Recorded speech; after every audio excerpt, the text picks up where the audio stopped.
Assalamualaikum warahmatullahi wabarakatuh. Oke. Halo anak-anak, apa kabar kalian hari ini? Hari ini bersama Kak Novi, kita akan belajar memahami gambar cerita. Ada yang tahu gambar cerita itu apa? Ya, gambar cerita merupakan bentuk seni yang berupa gambar-gambar yang tidak bergerak. Nah, itu adalah disebut gambar cerita. Nah, gambar cerita disusun dengan secara berurutan. Maksudnya berurutan adalah gambar satu dengan gambar yang lainnya itu urutannya jelas, misalnya dari tahap 1, 2, 3. Nah, itu adalah berurutan. Nah, objeknya apa saja? Objeknya adalah hewan, manusia, tumbuhan, dan yang lainnya itu bisa disebut dengan objek gambar cerita. Nah, apa fungsinya gambar cerita? Gambar cerita berfungsi sebagai penjelas dari sebuah cerita. Bisa menarik perhatian. Maksudnya menarik perhatian itu adalah ketika suatu buku tidak ada gambarnya, kebanyakan itu tidak menarik. Jadi membosankan. Nah, seperti itu. Itu adalah tujuan dari gambar cerita. Juga adalah bisa menambah nilai keindahan dan memperjelas alur dari isi cerita tersebut. Nah, bisa sebelum membaca bisa menebak itu alurnya seperti apa, seperti itu. Nah, yang selanjutnya adalah apa macam dari gambar cerita? Ya, ada macamnya, yang yaitu adalah gambar ilustrasi. Ya, gambar ilustrasi itu bisa dibuat dengan tulis tangan atau menggambar dengan pensil dan juga menggunakan media digital, ya, seperti Corel atau Photoshop. Nah, seperti itu media-media yang lainnya itu juga bisa digunakan untuk mendesain gambar ilustrasi, ya. Nah, gambar ilustrasi tersebut juga mendukung isi cerita.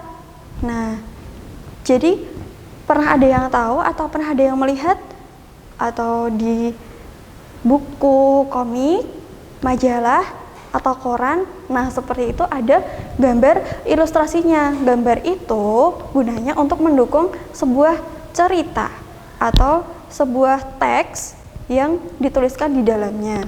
Nah, seperti itu. Nah, gambar ilustrasi itu juga bisa berbentuk maksudnya bisa berwarna atau hitam dan putih saja, seperti itu. Dalam tahapan menggambar ilustrasi itu ada beberapa tahapan. Ya, yang pertama adalah menentukan temanya.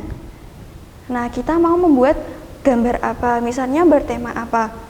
Temanya adalah misalnya mau pergi ke sekolah. Nah, itu adalah dituliskan dulu urutannya seperti apa. Yang pertama dari bangun tidur, mandi, sarapan, dan lalu pergi ke sekolah. Nah, itu merupakan urutan dari sebuah kejadian. Nah, jadi ditentukan dulu temanya seperti itu. Nah, yang kedua adalah menentukan jenis gambar ilustrasi yang akan dibuat. Jadi gambarnya nanti yang dibuat itu seperti apa gitu. Yang ketiga adalah menentukan komposisi, proporsi, dan keseimbangan pada objek gambar. Nah, objeknya itu contohnya adalah misalnya kalau pergi ke sekolah adalah objeknya manusia. Nah, seperti itu. Jadi diatur dulu mau dibuat seperti apa, proporsinya gambarnya itu. Nah, mau dibuat seperti apa ilustrasi gambarnya. Nah, yang terakhir adalah menggambar sketsa global yang disesuaikan dengan cerita. Jadi bersketsa dulu. Ada yang tahu sketsa contohnya seperti apa? Nah, contohnya bisa dilihat ya di gambar di sini. Itu. Nah, yang selanjutnya adalah memberikan arsiran atau warna pada objek gambar sesuai karakter. Nah, memberikan arsiran, nah itu sesuai karakternya. Nah, kalau misalnya karakternya itu dia adalah si berani misalnya. Nah, itu diberikan arsiran yang mungkin bisa ditebalkan seperti itu. Nah, ada juga, nah ini di sini adalah ada contoh gambar ilustrasi. Jadi ada urutan-urutannya. Jadi dari gambar yang pertama, kedua, dan ketiga. Ya, contohnya adalah seperti ini. Nah, ini adalah urutannya.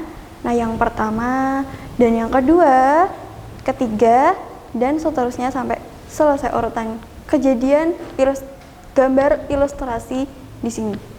Ya. Nah, dari sini sudah paham gambar ilustrasi itu apa? Ya. Kalau sudah, berarti tugasnya nanti adalah membuat gambar ilustrasi. Ya. Temanya itu terserah, bebas. Nah, kalian bisa memilih tema apapun. Nah, nanti diaplikasikan ke dalam gambar ilustrasi. Ya. Nah, untuk membuat gambar ilustrasi ini membutuhkan kreativitas. Jadi, gimana kalau nggak ada yang kreatif seperti itu? Loh, kreatif itu bisa dimunculkan dengan kita sabar dan teliti dalam membuat gambar itu. Misalnya kalau kita membuat dengan tulisan tangan, maksudnya menggunakan media berupa pensil dan buku gambar, nah itu kita bisa membuatnya dengan sabar dan teliti, juga dengan media digital seperti itu. Kuncinya adalah sabar dan teliti. Itu adalah kunci untuk membuat gambar ilustrasi. Oke, cukup sekian. Semoga bermanfaat. Wassalamualaikum warahmatullahi wabarakatuh.